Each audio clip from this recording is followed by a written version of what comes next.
learning how to parry is really important because you can use it like if you're doing like back fist parry, which I teach it after blue, but just to show you, your hands here, he throws the back fist, I'm going to catch it, return fire, and it is a rhythmical drill, but you're just training hand-eye coordination, you're judging distance, you're doing all that stuff. You can add footwork into that and everything, so that's kind of a pak sao. Pak sao is slap or parry, lop sao is pull or grab. So real basic. I don't want to go to the inside. If he punches at me and I go like this, then I have to think about that hand. And later on, that's fine. Right now, at a basic level, when you're teaching them to box out, I like them to go to the outside because then I don't have to deal with this hand that can clobber me. So my hands are up like this. He's going to throw that one, and I have him stop about 4 to 6 inches from my chin. Because if you got students who are not used to this, and I don't do it, I'm going to get popped. So you don't want your students popped. So my hands are here. I'm going to parry right about on his wrist, where his hand and his wrist meet, right there. And I want to move my head slightly, because if this is a real strong punch, and I just hit it, but he's so powerful and go right through my parry. So as he's doing it, I'm just going to boom. And we start off really slow. The other reason I want to go here is if I do, in the old JKD days with Sifu McFan, the reason that you're parrying is you're taking energy out. If you think that you can grab somebody's punch when they're punching, it's not realistic. But if I parry and I move it and I take energy out, it's more realistic to grab. And if you do it in the right spot, not on the forearm, but not on here, if you do it right here and I do take energy out, then I do have that wrist lock that can come in too. So hand placement is really important. And there's a lot of little things to this drill. But basically, really, you don't want to go really fast. If you're higher level and you and your partner are comfortable with it, then you can pick it up a little bit. You can add in your double and triple, which we can talk about. But just at the really basic level, I want to have him just throw this one, then this one, then this one, then this one. So go ahead and do that just to show it. Yep, and then pull it back. Good. Just like that, nice and easy. Make sure you see this a lot. So when they're training this, you want to get them to go out and back like that.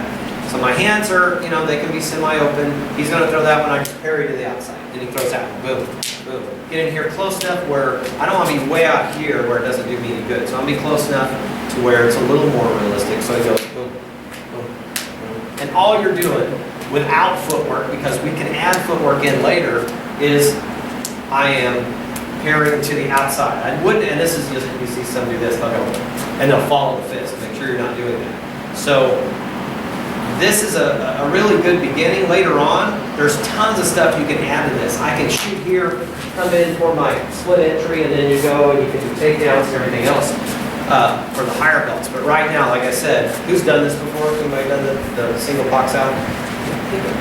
Okay, so he throws is just real basic. So that's the first one. You're just going to start moving your head. Like I said, in reality, you probably slide in a little bit.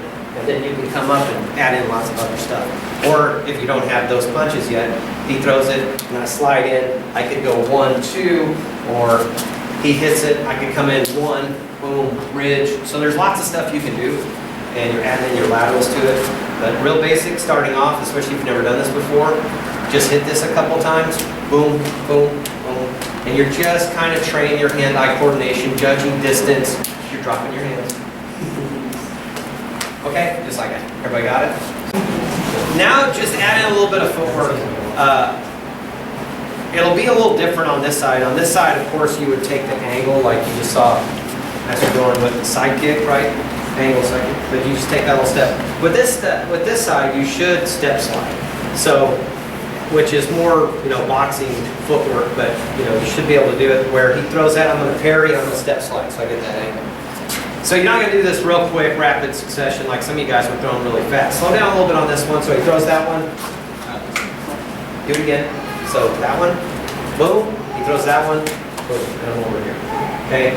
And then you're taking the angles because, as Master Drang said, this is the fatal funnel, right? Anytime you're standing directly in front of somebody, that's where all their power is. Over here, he can hit me, but he's not quite as powerful.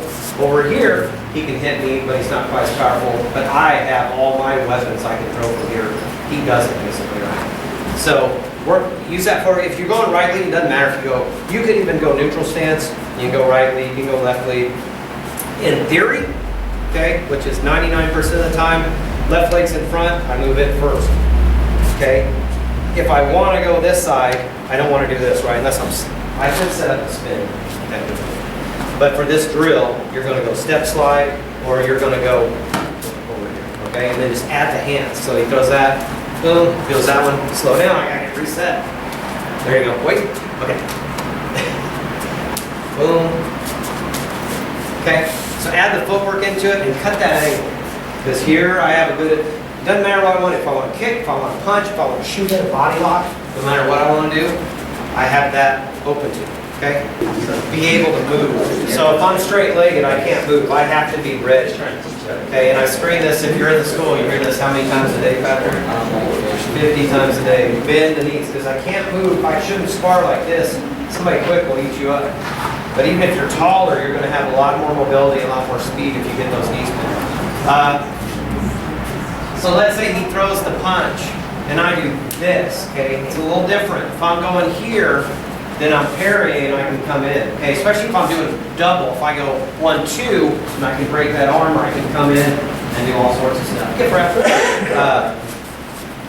But if I parry down and I go like this, so I'll punch at you and you parry, boom, there's the back fist. So be careful when you're parrying down. It's a little different.